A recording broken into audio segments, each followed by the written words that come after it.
He aquí un axioma de la condición humana. Todo el mundo miente. La única variable es sobre qué. Así es. Todo el mundo miente. Incluso en las encuestas.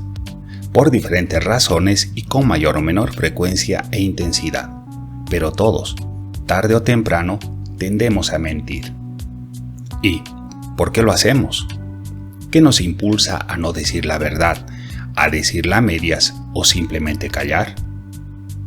La mayor parte de las veces es el miedo, sea enfrentar las consecuencias de una verdad que involucraría potenciales pérdidas o, simplemente, por puro hedonismo, buscando amplificar el placer y reducir el dolor, en el marco de un utilitarismo de lo más básico.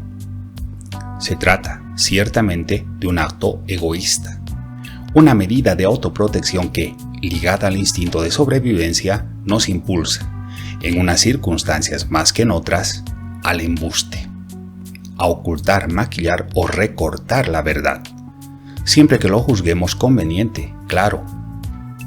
De esta forma, más allá de todo intento por racionalizar nuestras falsedades o justificarlas, creando eficaces dispositivos que las santifiquen, el hecho es que todos, o casi todos, mentimos. Y resulta que lo hacemos más cuando más tememos, haciendo que nuestra natural inclinación hacia la patraña tienda a intensificarse. ¿Y en qué momentos el pánico se agudiza hasta arrastrarnos a ello? Pues en muchos, sin duda, pero ninguno tan interesante y esclarecedor como el de los procesos eleccionarios. Y más si estos se alejan de un estado cercano a lo que podríamos considerar como normalidad electoral, en los que se involucran algunos o todos de los siguientes factores. Veamos. Primero, la insistencia por la participación de un candidato presidente, en aquellos arreglos constitucionales que así lo permitan, claro, o de alguien muy cercano a él, arrastrando el desgaste de una larga e ineficiente gestión, con fuertes dudas de legalidad y una exagerada convicción de poder que puede llevarle a emplear los recursos estatales, incluso aquellos de carácter coercitivo, para deshacerse de sus competidores. Es cuando el gobernante deja de respetar el orden establecido.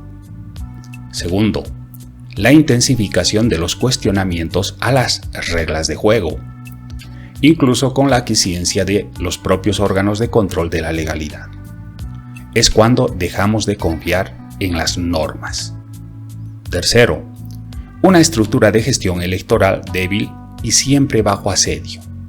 Es cuando dejamos de confiar en el árbitro. Y, finalmente, una sociedad altamente estatizada, en la que la pugna por el control electoral y del aparato público se torna enfermiza, invadida por esa insana sensación de que en ella se juega casi todo, principalmente aquello que en situaciones de inversión de valores se suele considerar importante. Es cuando dejamos de confiar en nosotros mismos. En este contexto de miedos, odios, dudas, rabia, tragedias y mal humor, todas juntas, la encuesta o sondeo de opinión adolecerá de un elevado margen de error, pues sin negar el carácter científico de la estadística, disciplina que sirve de soporte a este tipo de acciones, es imprescindible entender que, primero, en toda acción investigativa cimentada en datos empíricos, y más en aquellas que se sustentan en percepciones antes que en hechos y comportamientos concretos, el valor de los resultados e inferencias dependerá de la calidad y veracidad de la información primaria obtenida en campo. Esto es, de la sinceridad de las respuestas conseguidas con la encuesta. Algo de lo que nunca podremos estar seguros, pues, como bien sabemos, todos mienten, y más los llamados indecisos, quienes de un tiempo a esta parte parecen definir cuánto plebiscito ocurra y en los que el miedo se hace mucho más evidente, pues concentran a una nada despreciable masa de funcionarios públicos descontentos más su parentela, a militantes desencantados, a millennials y a otros adscritos a causas del más amplio espectro, todos por distintas razones alejados de la política tradicional. Segundo, los intereses de la industria de las encuestas, centradas en proclamar la cientificidad de sus resultados y responder al mismo tiempo a los intereses de sus contratantes. Salvo loables excepciones, claro, como ocurre con los sondeos de opinión realizados por organismos oficiales de sobrada reputación, o por entidades medianamente imparciales, como las universidades, por ejemplo.